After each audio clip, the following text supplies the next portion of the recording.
Pablo Emilio Escobar Gaviria, conocido mundialmente como uno de los narcotraficantes más infames de la historia, dejó una huella imborrable en Colombia y en el mundo entero. Aunque su nombre evoca imágenes de violencia y opulencia, hay aspectos menos conocidos de su vida que revelan las complejidades de su personalidad y las contradicciones de su legado. Pablo Emilio Escobar Gaviria nació el 1 de diciembre de 1949 en Río Negro, Antioquia, Colombia. Desde la adolescencia, Escobar entendió que, en los años 60 y 70, Medellín era un hervidero de actividades ilegales, y Escobar no tardó en involucrarse en el contrabando de cigarrillos, licor y electrodomésticos de Panamá y Ecuador. Con el tiempo, este negocio le permitió conocer a los grandes nombres del crimen organizado en la región.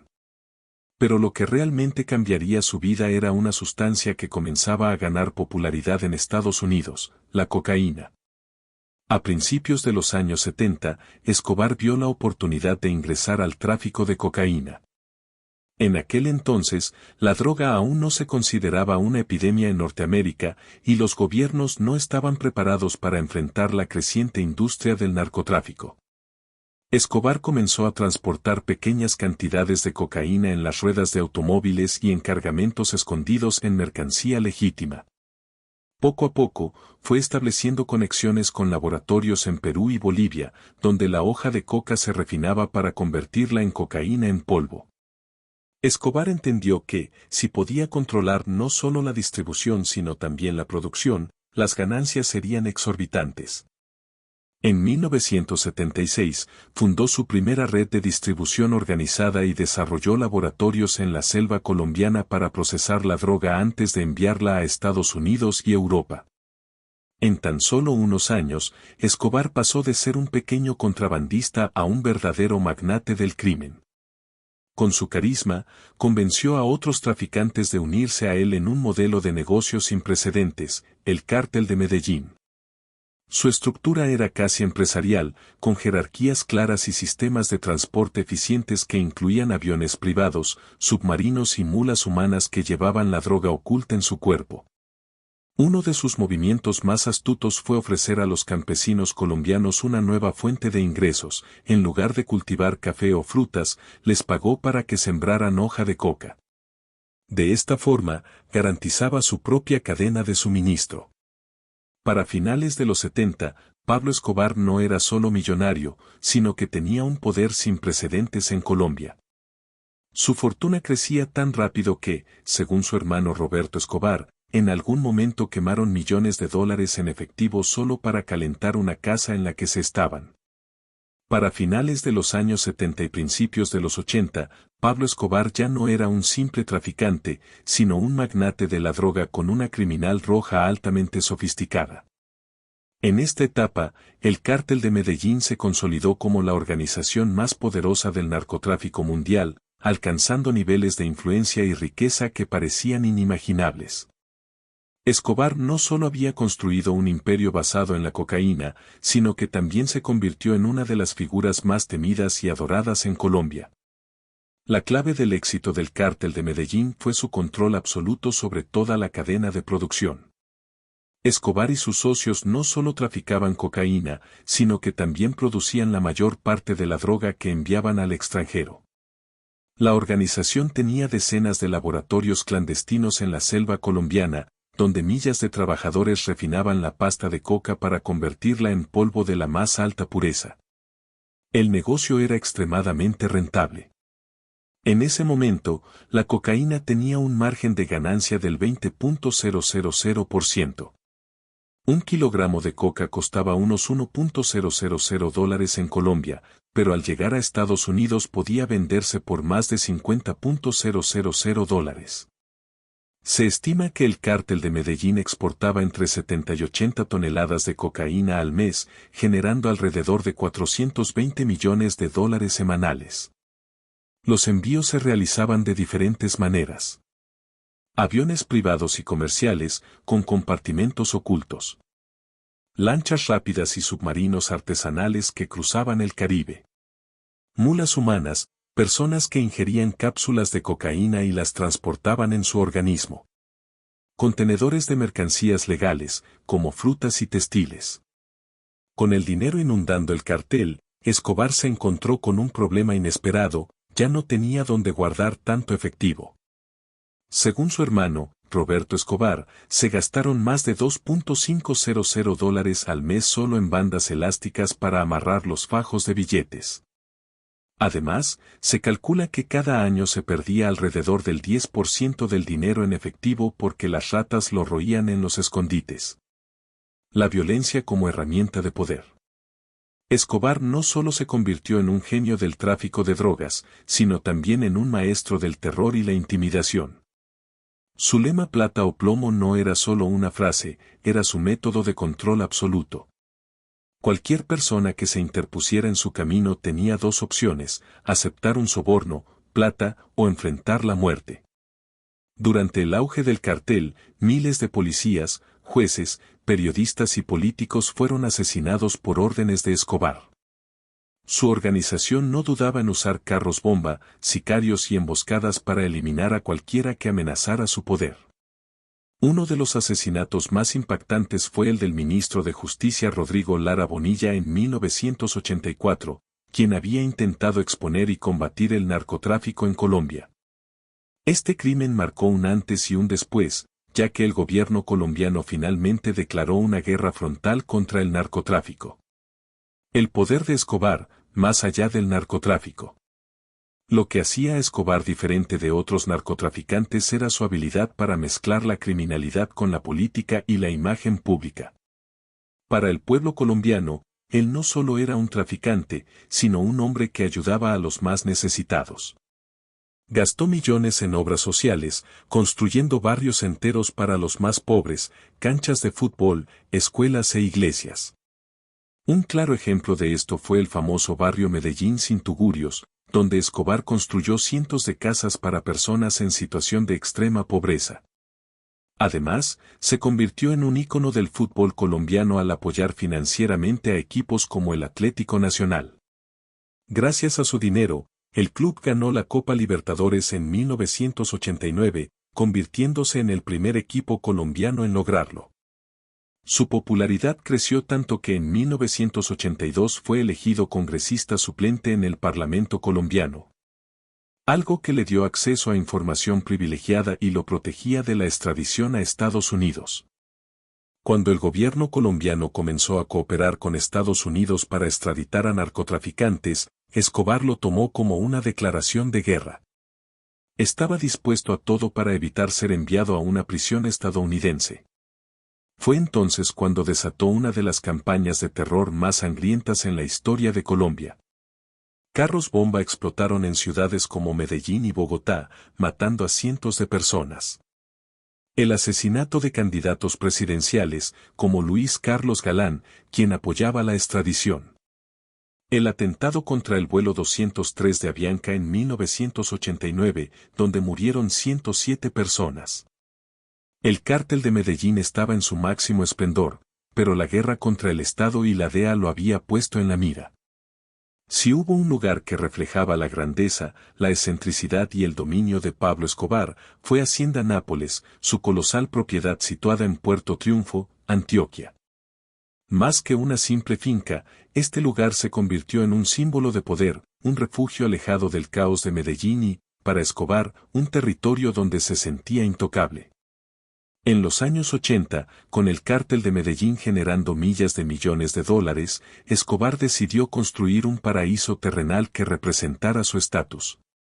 Compró un terreno de más de 3.000 hectáreas y lo transformó en un imperio privado con lujos que ningún otro narcotraficante había osado imaginar. A la entrada de la hacienda, los visitantes fueron recibidos con un espectáculo surrealista, la avioneta Cessna 172 que Escobar usó para su primer envío de cocaína a Estados Unidos. Montado sobre un arco como trofeo de su éxito.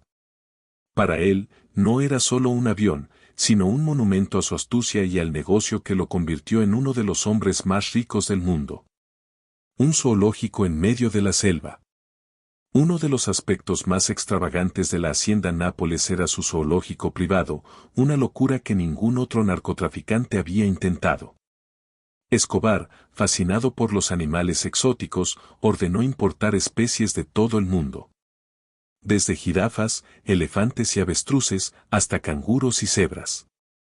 Pero el mayor atractivo fueron los hipopótamos, traídos ilegalmente desde África, que con el tiempo se convirtieron en una población descontrolada en Colombia, alterando el ecosistema. El zoológico no era solo para el placer de Escobar y su familia. A veces, permitía que niños de comunidades cercanas visitaran el lugar, fortaleciendo su imagen de héroe del pueblo. La hacienda Nápoles tenía todo lo que un magnate de la droga podía desear y más. Escobar la diseñó como su propia ciudad del placer, donde la opulencia y la extravagancia no tenían comparación.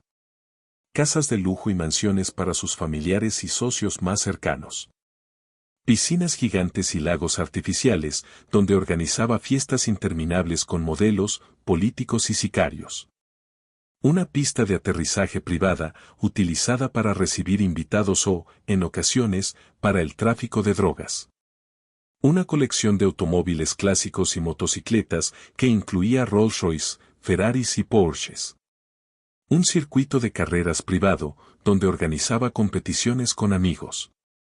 Pero más allá de los lujos, la hacienda era un centro de operaciones del Cártel de Medellín. Aquí se celebraban reuniones secretas, se planeaban atentados y se tomaban. En su época de agosto, Escobar veía la hacienda Nápoles como su fortaleza personal. Alejado del ruido de Medellín y Bogotá, se sentía intocable entre sus tierras, rodeado de guardaespaldas y sicarios leales. Aquí pasaba largas temporadas con su familia, alejándose del caos de su imperio criminal. Para él, era un recordatorio de hasta dónde había llegado y una burla al gobierno colombiano, que sabía de su existencia, pero no podía tocarlo. Sin embargo, con el paso del tiempo, la hacienda también se convirtió en su prisión dorada. A medida que la guerra contra el narcotráfico escalaba y sus enemigos crecían, Escobar ya no podía moverse con la misma libertad. Su paraíso comenzó a sentirse como una jaula. Cuando el gobierno colombiano intensificó su lucha contra el narcotráfico y Escobar fue abatido en 1993, la hacienda abandonada quedó. Con el tiempo, las autoridades confiscaron la propiedad y la convirtieron en un parque temático.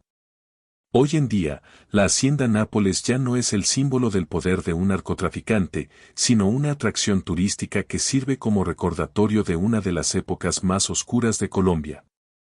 Sin embargo, los rastros de Escobar aún permanecen, los hipopótamos que alguna vez trajeron como símbolo de su poder siguen deambulando por la zona, como un legado involuntario de su extravagancia.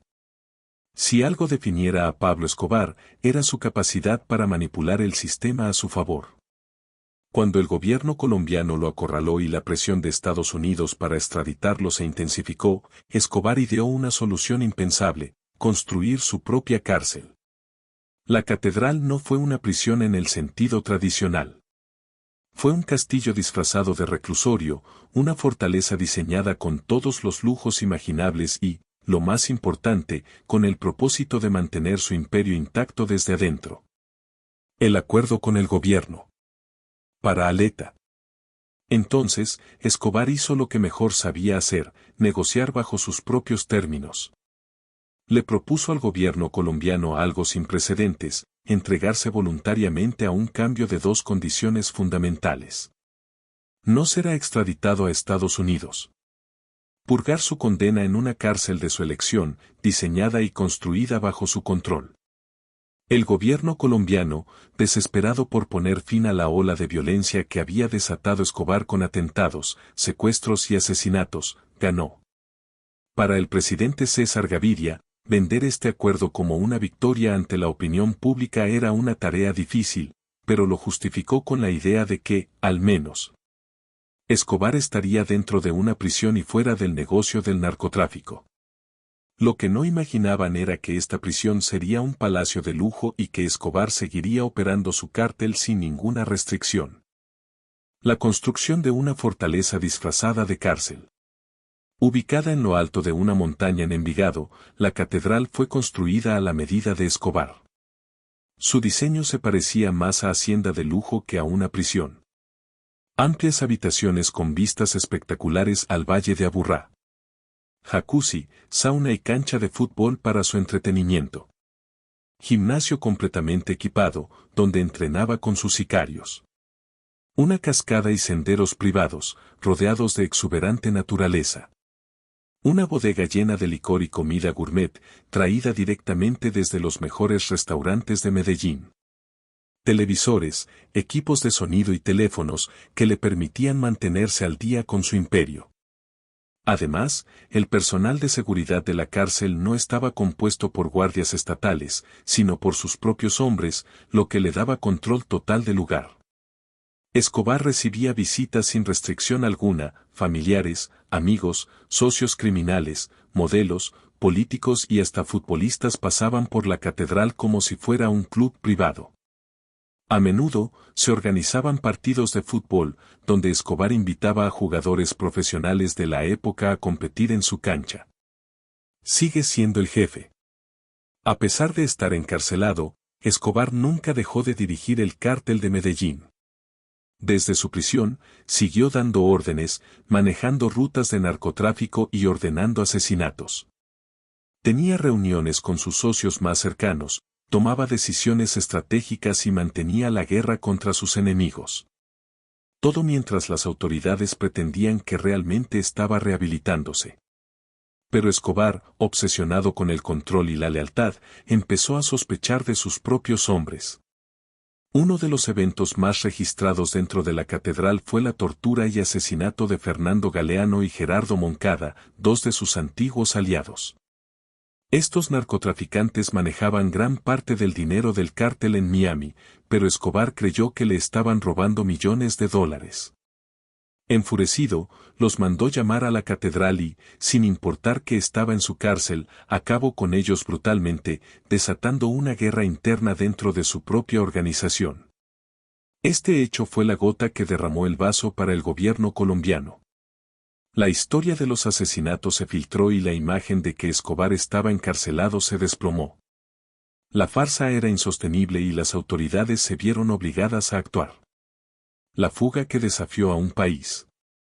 Cuando el gobierno quiso trasladarlo a una prisión real, Escobar no esperó a que vinieran por él. Sabía que su tiempo en la catedral había terminado y, con su. El 22 de julio de 1992, Pablo Escobar se fugó de su propia cárcel. La versión oficial dice que huyó a través de un túnel secreto, pero algunos testigos afirman que simplemente caminó por la puerta principal, escoltado por sus propios hombres. La fuga de Escobar fue un golpe devastador para el gobierno colombiano. La vergüenza internacional fue tal que Estados Unidos intensificó su presión y se creó el bloque de búsqueda, un grupo especial de élite dedicado a cazarlo sin tregua. Desde ese momento, la vida de Escobar entró en su fase final. Su poder se desmoronó, sus enemigos aumentaron y el gobierno colombiano, con apoyo de la DEA y los Pepes, desató la cacería que culminaría con su muerte en 1993. Hoy en día, las ruinas de la catedral siguen en pie. El lugar que una vez fue símbolo de la impunidad y el poder de Escobar ahora es un monasterio y un centro de retiro religioso. Pero su historia no ha sido olvidada. La catedral sigue siendo el ejemplo más claro de cómo un narcotraficante pudo manipular un país entero y vivir en el lujo absoluto, incluso dentro de su cárcel. El 22 de julio de 1992, cuando Pablo Escobar escapó de la catedral, quedó claro que su imperio estaba en declive. El narcotraficante más poderoso del mundo ahora era un fugitivo, y con su fuga, el Estado colombiano, la DEA y sus enemigos declararon una cacería sin tregua. Pero la caída de Escobar no fue inmediata ni sencilla. Aún tenía recursos, aliados y una red de protección en Medellín. Sin embargo, su dominio ya no era el mismo. La presión de sus enemigos, la traición de sus propios hombres y el cerco implacable del gobierno lo llevaron a una espiral descendente que terminó con su muerte en 1993. El bloque de búsqueda, la cacería definitiva. Tras la humillación de su fuga, el presidente César Gaviria ordenó la creación del bloque de búsqueda, una unidad de élite conformada por los mejores hombres del ejército, la Policía Nacional y con el apoyo de la DEA. Su única misión, dar caza a Escobar, vivo o muerto. El gobierno ya no estaba dispuesto a negociar con él. Esta vez, no habría acuerdos, ni beneficios, ni cárceles de lujo. Solo había un destino para Escobar, la prisión o la muerte. Para agravar su situación, un nuevo enemigo surgió en la sombra, los Pepes, perseguidos por Pablo Escobar. Este grupo estaba conformado por antiguos aliados de Escobar, narcotraficantes rivales y paramilitares. Los Pepes, financiados por el cártel de Cali y con la supuesta colaboración de la CIA y la DEA, iniciaron una guerra brutal contra Escobar y su organización. El ataque fue doble. El bloque de búsqueda lo cazaba oficialmente. Los Pepes destruyeron su red de apoyo desde dentro. Cada día, Escobar perdía más recursos. Sus fincas eran allanadas, sus laboratorios destruidos, sus socios capturados o ejecutados. Ya no era el rey intocable de Medellín. Con el bloque de búsqueda y los Pepes presionándolo por todos lados, Escobar entró en su etapa más vulnerable. Sus sicarios comenzaron a traicionarlo. Sabían que seguir a su lado significaba una sentencia de muerte. Su familia quedó atrapada. Su esposa e hijos intentaron refugiarse en Alemán. Su dinero empezó a agotarse. Sus escondidos fueron saqueados o incautados por las autoridades. Su círculo de seguridad se reduce. Solo quedó con él unos pocos hombres leales. Escobar pasó sus últimos meses escondido en casas humildes de Medellín, viviendo como un fugitivo, con constantes cambios de ubicación para evitar ser detectado. El hombre que una vez gobernó un imperio de millas de millones de dólares ahora vivía en la desesperación. Pero aún tenía una obsesión, su familia.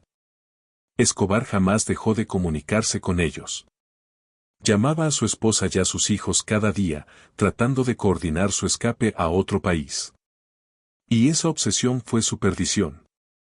La mañana del 2 de diciembre, Pablo Escobar estaba en una casa modesta en el barrio Los Olivos, en Medellín. Llevaba más de un año huyendo, pero esa mañana cometió un error fatal. Escobar pasó más de 5 minutos hablando por teléfono con su hijo Juan Pablo. No sabía que el bloque de búsqueda, con tecnología de rastreo de la DEA, estaba monitoreando cada una de sus llamadas. Cuando detectan la señal, un equipo de fuerzas especiales se dirige inmediatamente a la ubicación. La casa estaba rodeada. Escobar, al darse cuenta del operativo, intentó huir por los techos de las casas vecinas, acompañado por su último hombre de confianza, el Limón. Pero los oficiales ya estaban posicionados. Cuando Escobar apareció en el tejado, se desató una lluvia de disparos. El Limón cayó muerto primero. Escobar fue alcanzado en la pierna y el torso. Finalmente, un disparo en la cabeza, justo detrás de la oreja, acabó con su vida. Aún hoy, existen dudas sobre la muerte de Escobar. El informe oficial indica que fue abatido en combate por el bloque de búsqueda. Sin embargo, su familia sostiene que él mismo se disparó en la cabeza para evitar ser capturado. Lo cierto es que, con la muerte de Escobar, el capítulo más violento del narcotráfico colombiano llegó a su fin. El legado de terror y la caída de un imperio. La noticia de la muerte de Escobar se celebró en Colombia y en el mundo. Para muchos, era el final de una pesadilla. El hombre que había desafiado gobiernos, asesinado jueces, policías, periodistas y políticos, finalmente había caído. Pero su muerte no significó el fin del narcotráfico. El cártel de Cali tomó el control del negocio por un tiempo, y nuevas generaciones de criminales surgieron en el vacío que dejó su imperio. Hoy, Escobar sigue siendo una figura de contradicciones. Para algunos, un monstruo despiadado que sembró el terror. Para otros, un Robin Hood que ayudó a los pobres de Medellín. Lo cierto es que su vida terminó como él mismo había predicho: prefiero una tumba en Colombia que una celda en Estados Unidos. Y así, En un tejado de Medellín, el imperio del narcotráfico más poderoso de la historia llegó a su fin. La muerte de Pablo Escobar en diciembre de 1993 no significó el fin de su leyenda, sino el inicio de su inmortalidad en la historia del crimen y el poder. A más de 3 décadas de su caída, su nombre sigue resonando en todo el mundo, envuelto en mitos, verdades y controversias. Para algunos, fue un criminal despiadado, un hombre que bañó a Colombia en sangre, asesinó a millas de personas y desafió al gobierno con una brutalidad sin límites. Sus atentados, coches bomba y asesinatos destruyeron vidas y sumieron al país en una de sus épocas más oscuras. Pero para otros, Escobar fue una figura casi legendaria, un Robin Hood que construyó barrios, estadios, escuelas y viviendas para los más pobres. En las comunas de Medellín, todavía hay murales en su honor y personas que lo recuerdan como el hombre que desafió a la C. ¿Héroe o villano? Esa es la pregunta que ha dividido opiniones durante décadas. El narcotráfico después de Escobar. Aunque su muerte fue un golpe duro para el crimen organizado, el narcotráfico no desapareció, sino que evolucionó. El cártel de Cali tomó el control por un tiempo, pero luego los paramilitares y las guerrillas se apropiaron del negocio. Con el tiempo, los carteles se fragmentaron en múltiples grupos más difíciles de erradicar. Hoy, la cocaína sigue siendo una de las mayores exportaciones ilícitas de Colombia, y el tráfico de drogas sigue financiando guerras, corrupción y violencia en todo el mundo. Escobar cayó, pero el sistema que ayudó a construir sigue más vivo que nunca. La obsesión mundial con Escobar. Hollywood, Netflix, documentales y libros han mantenido vivo el mito de Pablo Escobar. Series como Narcos, películas y hasta canciones han romantizado su historia, presentándolo como un antihéroe fascinante, un genio del crimen que desafió a todos y a todos. Pero detrás de la ficción, la realidad era mucho más cruel. Cada billete que Escobar ganaba significaba sangre, muerte y destrucción. Lecciones de su historia. El ascenso y caída de Pablo Escobar dejó una lección clara: el poder basado en el terror y el dinero fácil nunca es eterno. La violencia siempre se vuelve contra quien la usa. El crimen, por más grande que sea, siempre tiene un final. Las leyendas no siempre son héroes, a veces son advertencias. Pablo Escobar se creyó invencible, se creyó eterno, pero al final, murió solo, traicionado y abandonado por aquellos que una vez lo adoraron. Su historia no es un ejemplo para seguir, sino una advertencia de lo que ocurre cuando la ambición y el poder se salen de control. Y aunque su nombre siga resonando en la historia, su destino es la prueba de que todo imperio construido sobre sangre y miedo, tarde o temprano, se derrumba.